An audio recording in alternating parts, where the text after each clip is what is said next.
Okay, folks, this is the jewelweed. It grows wild all over the place here. This just happens to be straight across from my driveway, at the end of my driveway, and across the road. It is just all over out here. And this is where I come to pick and make my jewelweed soap. Since it's going to be soaking in oil and just used for soap, I don't mind picking it here on the side of the road. And it goes way back in there, up in the woods. So it's a really good spot for me to get plenty of jewelweed. Now, there is also, by the way, a wild lettuce growing right there. And some, right in there is some stinging nettle and a wild lettuce and all this jewelweed. So I'm going to show you a little bit about jewelweed and talk about that. I mostly use it to make soap, and the way I do that is that I soak it in an oil, avocado oil or grapeseed oil or something like that. I don't usually like to use olive oil because olive oil can go rancid on you, and this is going to sit for a while. It needs to sit at least 30 days, but I have let it sit for way longer than that before. Oops, I could have backed out of there, huh? I have let it sit way longer than that before. Like, I had some soaking for like a year that I just realized I had that I'm fixing to make soap with. And so I will pick a bunch more of this here soon. It will flower in the fall and have some cute little flowers that I'll show on here.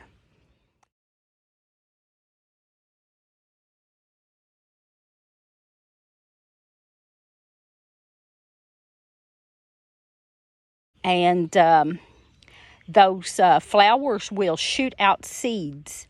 So sometimes people call these touch-me-nots.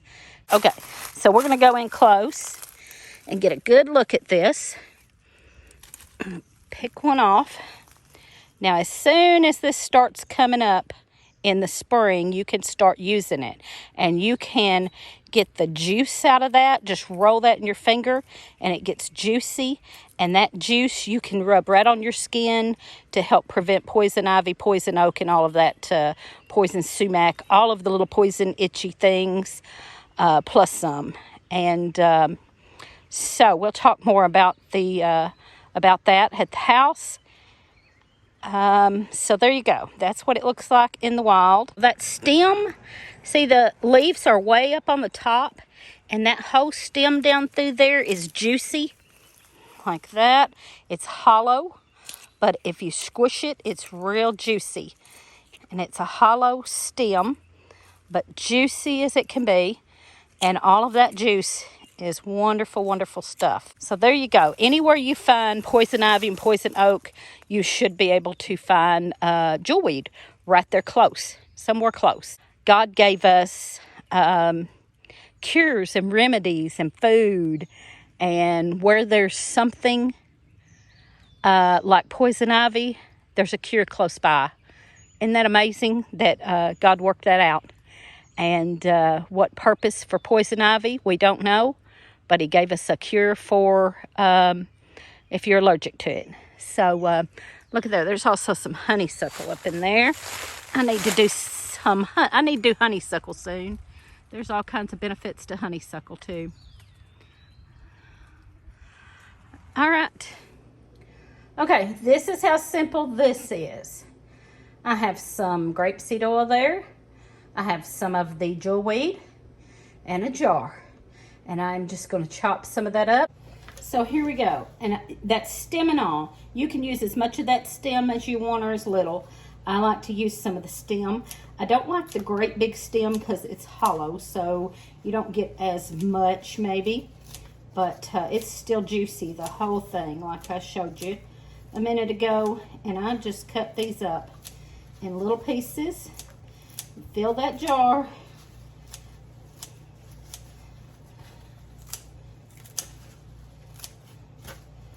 And this is so easy, and none of this is hard. None of this. Even making the soap, y'all, People are scared of making lye soap, but it is not hard.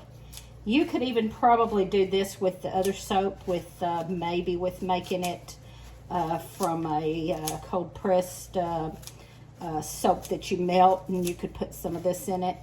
But I do the homemade lye soap, and lye and lard, and then it will have this grape seed in it for making this.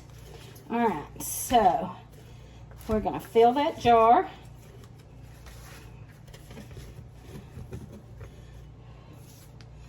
That one's just a real good amount there. And you could do this in bigger quantities. You could do a quart jar. I probably will need a lot more than this to make my soap, but I'm just showing you how I get started. Now, last year I had 2 of these going and forgot I even had one of them. So when I went looking and getting them out, I realized I actually had 2 of them going.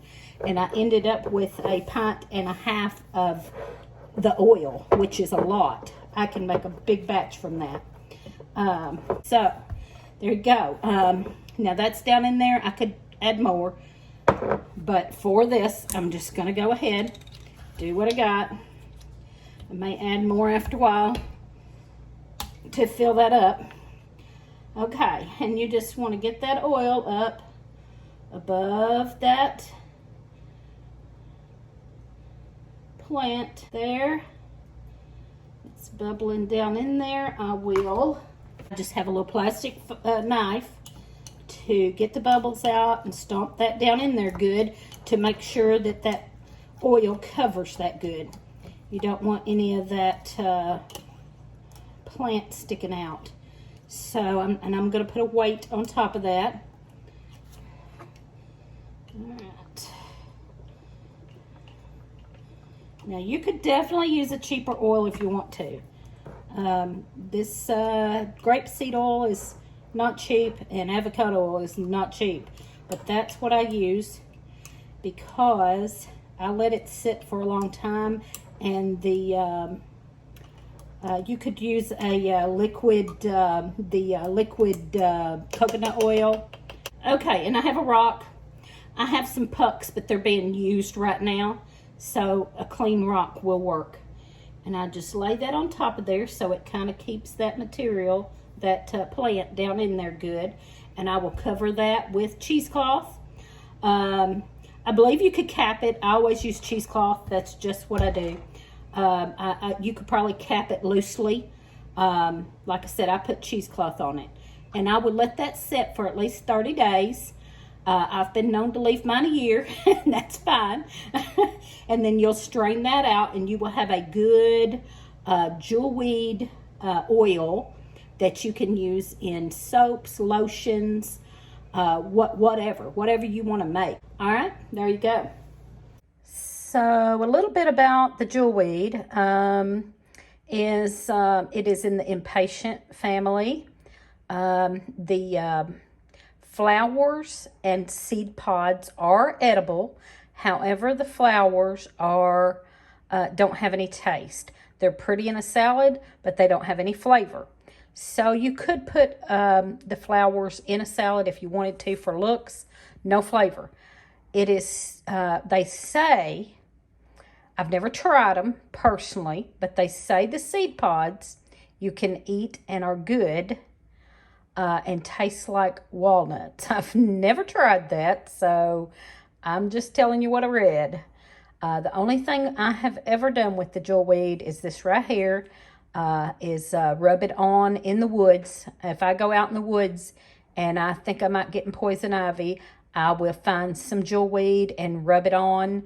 And I usually have jewelweed soap at home to come home and wash with. And since I've done that, it's been about 3 years now that I have not had poison ivy. But I've never tried eating any of it. And I'm a big, put crazy stuff in salad person, but I've never put any of that in salad. I may try that this year, so we'll see. Anyway, that's the only part that is known to be edible is the flowers and seed pods. I do have a video on making soap that I will put the link in the description below. So check out that video of my soaps that I make. And be sure to give us a thumbs up, comment, subscribe, and watch us on Friday nights at 7 p.m. Central Time.